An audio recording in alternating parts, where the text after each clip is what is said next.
மாணவர்கள் அனைவருக்கும் வணக்கம். இன்றைக்கி நம்ம பார்க்கக்கூடிய வரலாற்று காவலன் சீரீஸில் முக்கியமாக 9th இருக்கக்கூடிய 5வது லெசனாக செவ்வியல் உலகம் அப்படிங்கிற ஒரு லெசன் உங்களுக்கு இதில் கொடுத்துருப்பாங்க. முக்கியமாக இந்த லெசனை பொறுத்தவரையும் என்னெல்லாம் கொடுத்துருப்பாங்கன்னா கிரேக்கம், ரோமானியம் இதை பற்றி அதிகமாக கண்டென்ட் இந்த லெசனில் இருந்திருக்கும். ஓகேவா? இப்போ இந்த லெசனுக்குள்ள போயிடலாமா? இதில் இருக்கக்கூடிய சில முக்கியமானது கொஸ்டின்ஸ்களை மட்டும் என்ன பண்ணிக்கோங்க அப்படின்னா அண்டர்லைன் பண்ணி கொஞ்சம் படிச்சுக்கோங்க. ஓகேவா? ரொம்ப அதிகமாக படிக்கணுங்கிற அவசியம் இருக்காது. ஏன்னா ரொம்ப முக்கியமானதாக இருக்கக்கூடிய சில ஒன் வேர்ட்ஸை உங்களுக்கு இங்கே நான் எடுத்துகிட்டு வந்திருக்கேன். இதை இன்றைக்கி பார்த்துடலாம். ஓகேவா? செவ்வியல் உலகம் நான் ஆல்ரெடி சொன்னேன் இல்லையா? செவ்வியல் உலகம்னா எந்த 2 பகுதி அப்படின்னா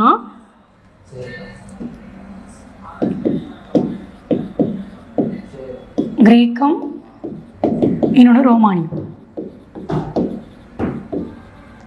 இந்த 2 பகுதியில் உள்ளடக்கியதான் என்ன சொல்லுவாங்க அப்படின்னா செவ்வியல் உலகம் அப்படிங்கிறத சொல்லுவாங்க. ஓகேவா? இதில் ஃபஸ்ட்டு பாருங்களேன், அக்ரோபோனிஸ் கோட்டை. இது முக்கியமாக கிரேக்கர்களோட மேம்பட்ட நிலையை பற்றி அறியணும் அப்படின்னா இந்த கோட்டையை நம்ம எக்ஸாம்பிளாக சொல்லலாம். ஓகேவா? அப்போ அக்ரோபோனிஸ் கோட்டைங்கிறது எங்கே இருக்குது அப்படின்னா ஏதென்ஸில்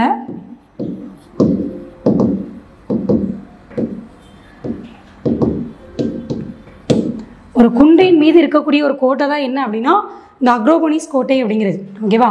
அப்போது அக்ரோபோனிஸ் கோட்டை அப்படிங்கிறது முக்கியமாக யாரை பற்றி மேம்பட்ட நிலையை தெரிய முடியும் அப்படின்னா கிரேக்கர்களோட மேம்பட்ட நிலை.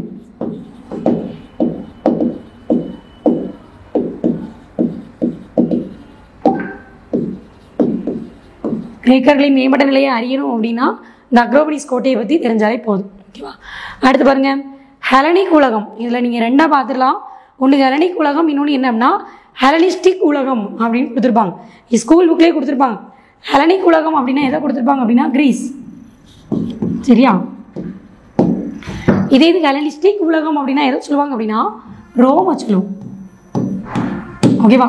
இது அப்படியே இங்கேயே கம்பேர் பண்ணி படிச்சுக்கோங்க. ஹெலனிக் உலகம் அப்படின்னா கிரீஸ், ஹெலனிஸ்டிக் உலகம் அப்படின்னா ரோம் அப்படிங்கிறத சொல்லுவோம். ஓகேவா? கிரேக்க அரசில் மக்களாட்சி தோன்றிய இடம் இது பாருங்க, இது ஏதென்ஸ். ஏதென்ஸில் தான் மக்களாட்சிங்கிறது உருவாயிருக்கும். ஓகேவா? இப்போ இந்த ஏதென்ஸில் நம்ம சொல்கிறோம் இல்லையா, அதுவும் இல்லாமல் எவ்வளோ காலமாக இருந்திருக்கும் மக்களாட்சி அப்படிங்கிறது கிட்டத்தட்ட 200 ஆண்டுகளுக்கு மக்களாட்சி அப்படிங்கிறது இங்கே இருந்திருக்கும். ஓகேவா? அப்போது கிரேக்க அரசில் மக்களாட்சி தோன்றிய இடம்னா ஏதென்ஸ் 200 ஆண்டுகள் இருந்திருக்கும். ஓகேவா? அடுத்து ஏதென்ஸ் நகரின் தலைவர் அப்படின்னு யாரை சொல்லுவாங்க அப்படின்னா பெரிக்ளிஸ். அவர் தான் என்ன சொல்லுவாங்க, ஏன்னா ஏதென்ஸுங்கிறது கிரேக்கத்திலேயே நம்ம முக்கியமாக பார்க்கக்கூடிய ஒரு நகராக இருக்கும். ஓகேவா? அப்போ அந்த நகரத்தோட தலைவராக யாரை சொல்லுவாங்க அப்படின்னா பெரிக்ளிஸ் அப்படிங்கிறவரை சொல்லுவாங்க. ஓகேவா? அடுத்தது சாக்ரட்டிஸின் சீடர். இது ஆக்சுவலாக எங்கே கேட்டிருந்தாங்க அப்படின்னா ஒரு குரூப் 2ல் ப்ரிலிம்ஸில் கேட்ட ஒரு கொஸ்டின். ஓகேவா? எப்படி கேட்டிருந்தாங்க, இப்போ சாக்ரட்டிஸின் சீடர் அப்படின்னு யாரை சொல்லுவோம் அப்படின்னா பிளாட்டோவை சொல்லுவோம். ஓகேவா? பிளாட்டோவோட மாணவராக யாரை சொல்லுவோம் அப்படின்னா அரிஸ்டாட்டிலை சொல்லுவோம். இந்த அரிஸ்டாட்டிலோட மாணவராக யாரை சொல்லுவாங்க அப்படின்னா அலெக்சாண்டர் த கிரேட் இருக்கார்ல அவரை சொல்லுவாங்க.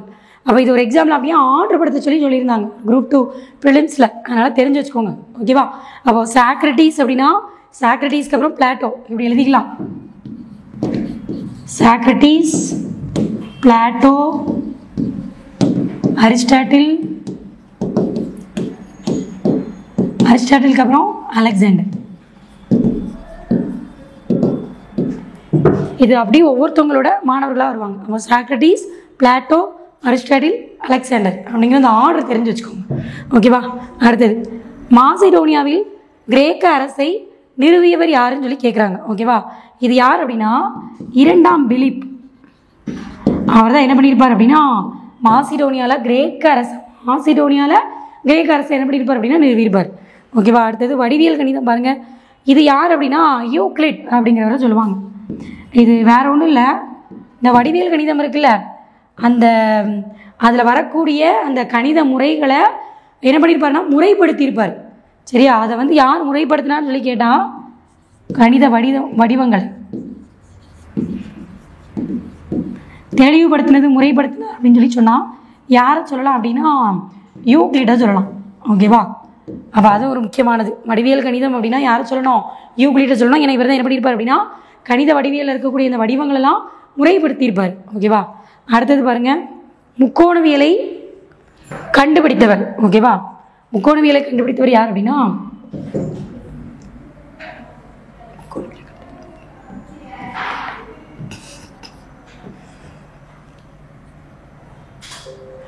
சாரி ஒரு நிமிஷம்,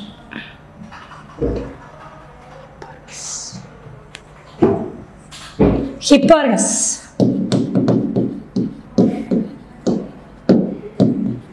ஹிப்பார்கஸ் தான் என்ன பண்ணியிருப்பார் அப்படின்னா முக்கோணவியலை என்ன பண்ணியிருப்பார்? கண்டுபிடிச்சிருப்பார். அடுத்தது ஹன் அரச வம்சத்தை நிறுவியவர். சரியா? இவர் யார் அப்படின்னா லியூ பங்.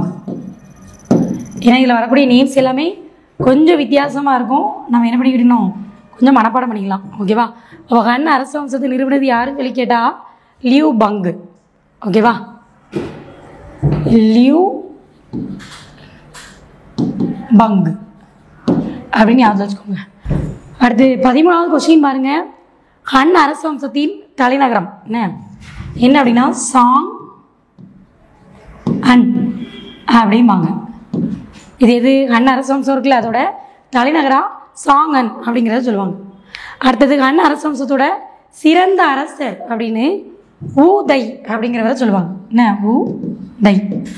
இவர் தான் என்ன அப்படின்னா ஹன் அரச வம்சத்தோட சிறந்த அரசராக சொல்லுவாங்க. அடுத்து இந்தியாவிலிருந்து சீனாவுக்கு பரவிய மதம் அப்படின்னா இது கொஞ்சம் முக்கியமானது. ஏன் அப்படின்னா நம்ம இந்தியாவிலேருந்து சீனாவுக்கு வந்து ஒரு என்ன மதம் பரவி இருக்கும் அப்படின்னா பௌத்தம். ஓகேவா? கேட்க வாய்ப்பு இருக்குது, படிச்சுக்கோங்க. இப்போ இந்தியாவிலேருந்து சீனாவுக்கு பரவின மதம் அப்படின்னு சொல்லி பார்த்தோம் அப்படின்னா பௌத்தத்தை சொல்லலாம். அடுத்தது பூமியின் விட்டத்தை துல்லியமாக கணக்கிட்டவர் அப்படிம்பாங்க. என்ன சொல்லுவாங்க அப்படின்னா இவரை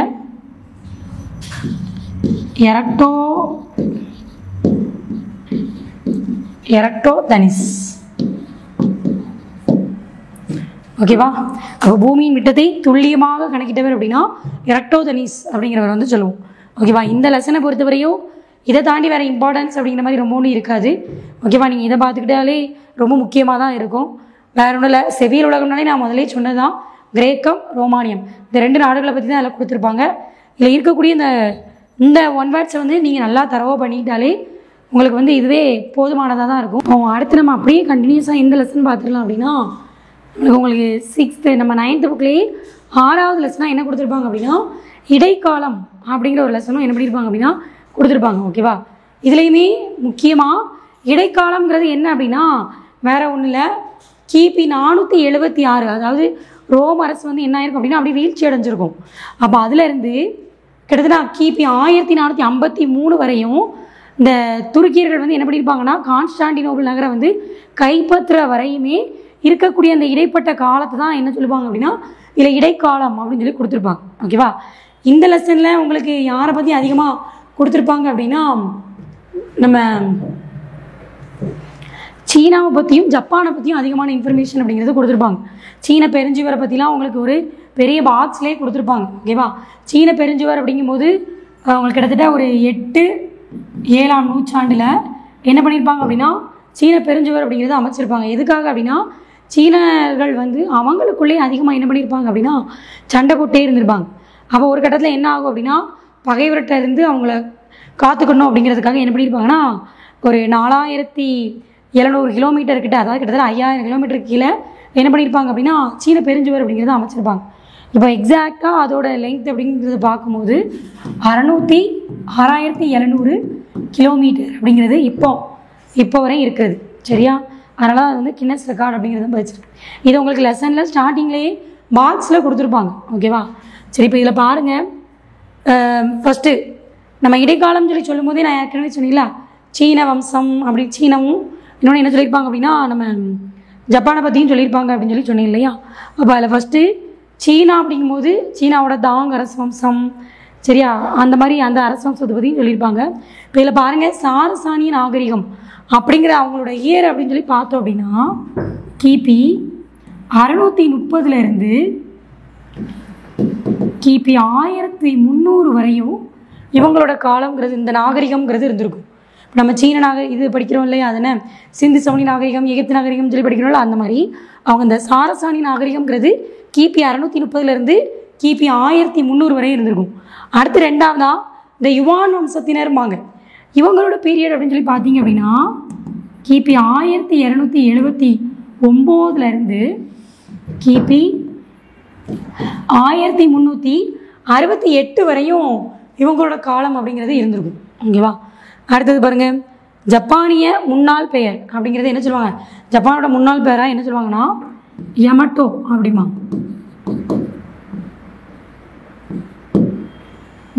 இப்போ யமட்டோ அப்படிங்கிறது என்ன அப்படின்னா ஜப்பானோட முன்னாடி இருந்த பெயர். ஓகேவா. அதே மாதிரி இன்னொன்று நல்லா நீங்கள் தெரிஞ்சுக்கணும், ஜப்பான் சொல்கிறோமா, ஜப்பானுக்கு முதல்ல தலைநகராக எதை சொல்லி பின்னாடி 1000 ஆண்டுகள் கழித்து தான் டோக்கியோ அப்படிங்கிறத என்ன பண்ணியிருப்பாங்க அப்படின்னா தலைநகராக உருவாக்கி வச்சுருப்பாங்க. சரியா. அப்போ இது 1000 ஆண்டுகள் கழித்து தான் ஜப்பானோட தலைநகராக எதை சொல்லுவாங்க அப்படின்னா டோக்கியோ அப்படிங்கிறத சொல்லுவாங்க. ஓகேவா. அடுத்து இல்லை இந்த 4வது கொஸ்டின் பாருங்கள், ஜப்பானின் பூர்வ குடிகள் அப்படின்னு சொல்கிறாங்க இல்லையா, இதை என்ன சொல்லுவாங்க அப்படின்னா ஐனஸ் அப்படிமா. ஐனஸ்னா அபரிஜின்கள் அப்படிமா, அபரிஜின் அப்படின்னு சொல்லுவாங்க. இதுதான் அவங்களோட பூர்வ குடிகளோட பேர். சரியா. அடுத்தது பூர்வீக மதம் அப்படிங்கும்போது ஜிண்டோ அப்படிமா. இந்த ஜிண்டோனா வேற ஒன்றும் இல்லை, இது முக்கியமாக யாரை வழிபடுவாங்க அப்படின்னா தாய் இயற்கை, அதாவது தாயையும் இயற்கையும் வழிபடுறது தான் அவங்களோட இந்த ஜிண்டோ மதம். அவங்களோட பூர்வீக மதமாக எதை வழிபடுவாங்கன்னு சொல்லி கேட்டால் தாய் மற்றும் இயற்கை. இதை தான் அவங்க கடவுளை என்ன பண்ணியிருப்பாங்க அப்படின்னா வழிபட்டிருப்பாங்க இந்த ஜிண்டோ மதத்தில். ஓகேவா. தாய் மற்றும் இயற்கை வழிபட்டுங்க.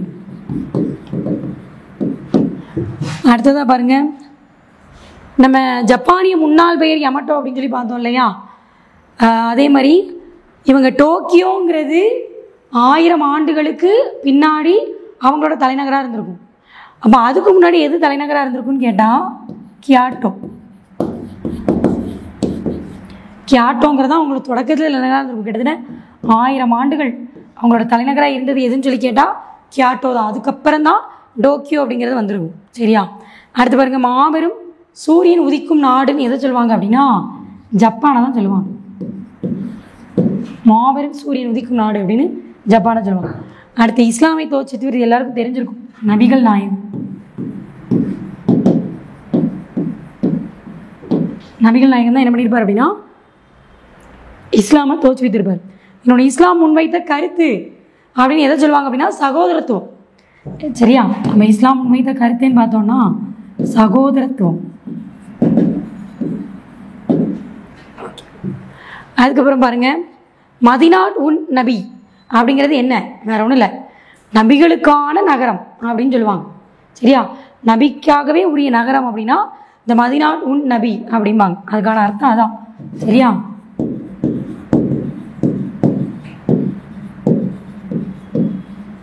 நபிக்கான நகரம் அப்படின்னு இந்த மதினாட் உன் நபியை சொல்லுவாங்க. சரியா. இந்த சராசன்ஸ் அப்படிங்கிறது வேற ஒன்றும் இல்லை, இந்த சராசனி கட்டடக்கலை இதில் சொல்ல வராங்க.